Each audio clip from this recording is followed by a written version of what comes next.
Hi there, fans of Miles of Mayhem or Turquoise Fairlane. You'll notice from the last video on Miles of Mayhem Turquoise Fairlane that I had teased that I'd bought a 61 Ford wagon sight unseen at an auction sale.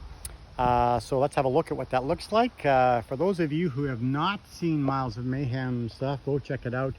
Look up Turquoise Fairlane or Miles of Mayhem.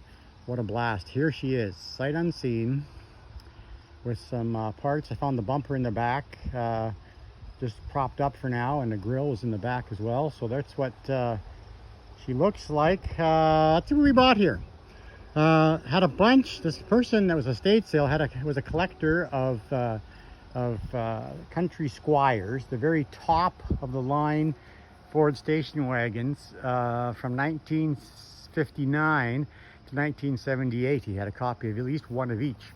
So let's see what we got here. We got a roof rack, we got a grill which is a little bit bent, we got a front bumper, we got a lot of activity. This fender has got some red on the inside, which means it's been replaced, so there's a story behind there. If these cars could talk, what a story they would tell. 90-some thousand original miles on this thing. And this one was from California, so I was hoping that it was going to be good for, you know, sheet metal, and but again, I hadn't really seen it. So let's look. You know, here behind, this is the original wheel back here. In here, it's all metal, and other than a bit of dust, it's all great. And even down here, where you're sure to find some rust, look at that. It's fantastic. Just a bit of surface rust. That's incredible. Same on the other side. So first thing I did is tape up the rear window because the rear window's missing, which is really unfortunate. It's also missing this back trim piece, which is also unfortunate, but they made 130-some thousand of these wagons in that year. Ford was a big producer of wagons, really big. And but this one, these Country Squires, are on the most expensive Fords you could buy at the time, except for the Thunderbird. Okay, an optioned out Thunderbird. This one has a few options on it. I've just jacked this up so I can open the door and show you. And I just give some stuff just a quick wipe. Back two wheels, original tire wheels and tires type of thing. Those are 8x14s, 14-inch tires on something this big. Doesn't that seem odd? But I love the 61s, and I'll tell you why. This back fin, a little bit of an angle, along with a rocket ship type taillight. What a fantastic body style, right? And look what they do with the doors, right? These doors, they're built right into the molding with the door opening, which is kind of neat. Just kind of neat. And you know, the trim is pretty good on these. These are the high-end wagons, and you know, stuff back here to put together. Oh, look, here's the trim piece I'm missing. Oh, I didn't see it before. Oh, that's good. That's really good. So we got the trim piece for the back. But these things are built to, you know, put a 4x8 sheet of plywood in them. Kind of neat. Blue interior on a white exterior. That's factory color. Oh boy, that's gonna be a problem. Oh yeah, okay. Well, we'll have to. Oh, we should really get that open. Let's see if we can do that. Ah, there we go. And flip it up. It goes up. And oh ho ho, a back window. Well, that's a good find. I do have that piece. Looks to be okay. Wow, excellent. Yeah, no cracks, nothing. Something must have gone wrong. They put it in here, but in the back seat to protect it. Cool. Yeah, okay. Things are looking up. Interesting little things. If this thing could tell a story, it would be really interesting to read. Here's a little decal that's missing, but it says "Love it or leave it." You know, our flag, and it's a different flag. Not sure where it comes from. Maybe a state flag or something. Anyway, a bit of the story of this vehicle. And again, this side, not a speck of through rust anywhere there. Some tape on the bottom where they primered the door for some reason, so protecting it maybe. I don't know what's going on. It's got an imperfection here. This has got some fiberglass behind it, so this is probably where they mounted one of those spring type aerials that just would fly up in the air like this and go down the road, and you could put a CB on it or something like that, and they would just whip behind you. It was kind of cool as far as the late 60s, early 70s go. Kind of not so cool now, but that's how it was. Tinted windows all around. Let's have a look at the interior. Okay, first of all, lots of chrome and things. I think the 63 interior is my favorite. It's got even more chrome and stuff, really fancy. This thing has been split by sun, and it looks like the sun came in from this angle and took care of it here. Someone's been messing with wiring, and I see a rear window knob here. Been playing with that. This is a vent, I think. That's just, or that lights. It might be lights. Something's wrong here. The VIN tag tells us that it is, in fact, if you can get that to focus on that. No, anyway. The VIN tag tells us that it is an original Country Squire, early production model with a 352 engine, which is, you know, a bit of an option. Now we'd prefer the 390, but still. This Cruise-O-Matic I got to read up on. I don't think that's the 2-speed. I think it might be the 3-speed, which is good because the 2-speed was an awful transmission. And look, it's got the factory air conditioning. It's got the symbol of the Ford symbol on the bottom, so you know it's factory. And it's got the earliest version of cruise control, which is an aftermarket thing, with the throttle lock. Poor man's, oh look, and there's the horn ring, so that's good. And been missing a piece of the headliner, but the ribs are all there, so that's really good. And as far as mileage goes, 90-some thousand original miles are on here, so that's pretty good. And the floors, you always see in a car this age, you know, where things rusted through. Not this one. It has no through rust. I'm not kidding, like nothing, which is amazing. So my hope that anyone on this car from California at this auction, which was only less than 3 miles from the US border here in Manitoba, Canada, would be a good rust-free body, is, you know, true. Those is not too bad. So let's go check out the other side of the interior. I'm so psyched that we found the rear window. That's amazing. Seeing at the auction, they didn't know if it was a 61 or 2, but they read that when they listed as a 64. So it was listed as a 64, and so I bought it as a 64, which I got to get it fixed and changed. But yeah, so here's the ring. Oh, and here's that brow piece that goes over top of there. Fantastic. And oh yeah, all these little chrome buttons that go over top of the wood grain are here as well. Okay, and aha, the Country Squire logo is still up there too. Missing the one on the back though, but who knows, might find it somewhere along the way here too. It's yeah. Oh, bits of shag rug.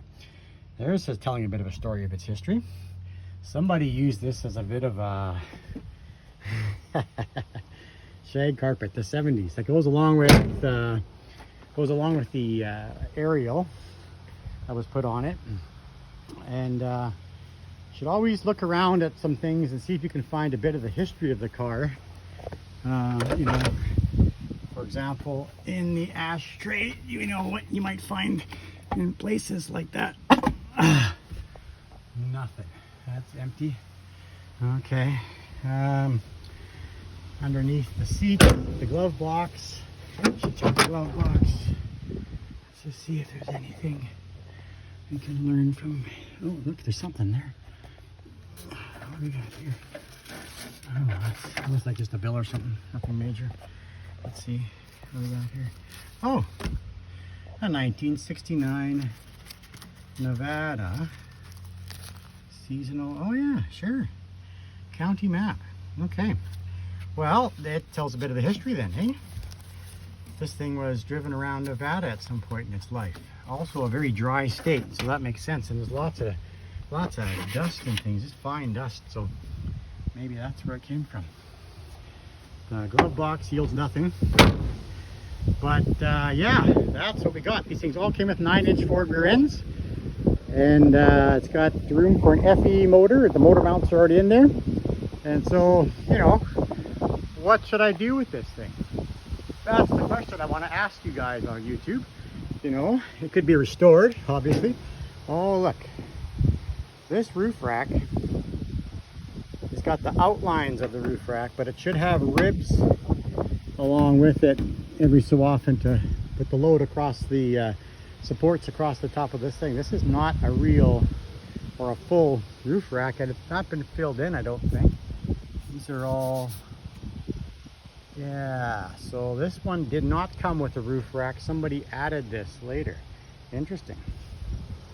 It's the correct roof rack from Ford, but it's missing the ribs. It's just for the top, which may mean, I guess, just for somebody who wanted to put something across it, like a surfboard or something.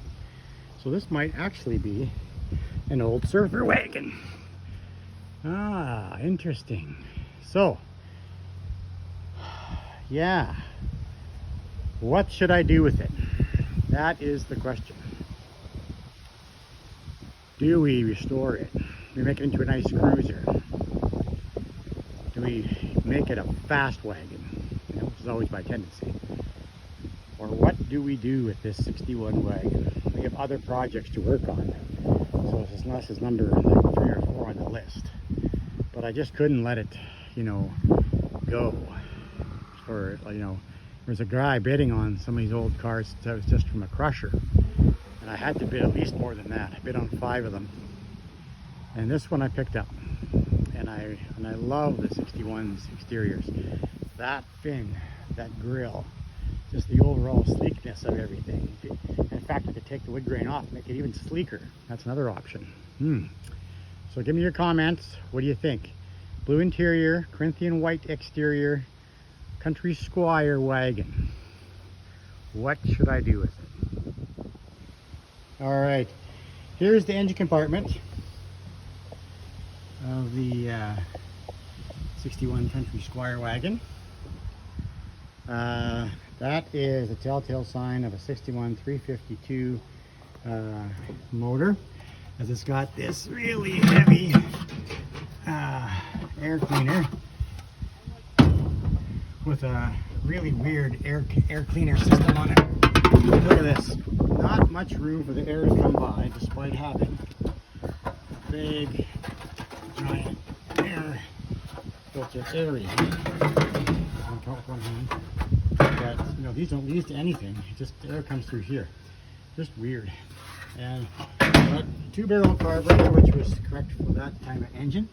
But I'm not sure that carburetor is original. Yeah, I'm not sure about that. It is a Ford carburetor, but no tag on it, which is awful, which is weird. Anyway, we changed the oil on it just because it's the first thing I do when I buy something like this. Change the oil. Went to change the plugs, hard to come by anymore around here, so we'll have to order them special. The oil itself, before we get there, original air conditioning, yeah, it's there. Power brakes, okay. Power drum brakes, I imagine. And this is one of those long batteries they used to have in 61. We don't want to use those. We're going to use the regular Ford battery 24F. And but we changed the oil. It's pretty black, and it smelled like turpentine. Okay, so we took a nose and smelt the oil. It smelled like turpentine. And then, okay, so someone's maybe that sounds like old gas. So then I went and I took the air filter or oil filter off, and I sniffed this. Did not smell like turpentine. Okay, so that tells me someone was messing with this and putting some gas in the cylinders or down the throat of the thing, and it just leaked down into the oil pan.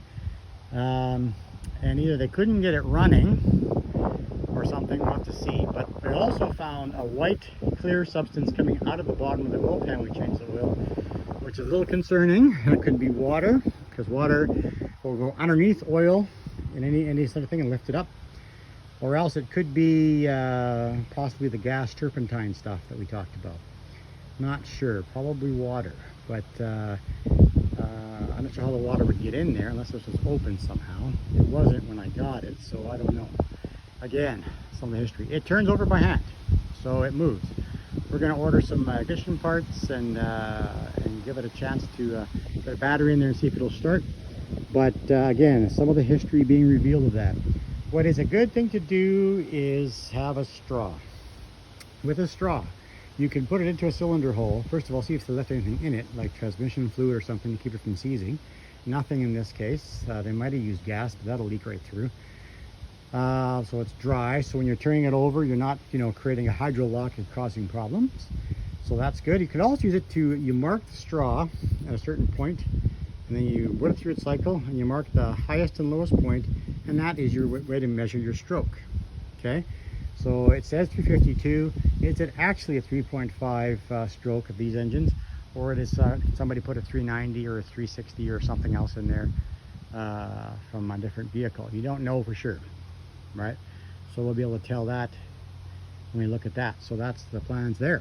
Okay, so yeah, thanks for watching, and we'll have to put more content on when we can.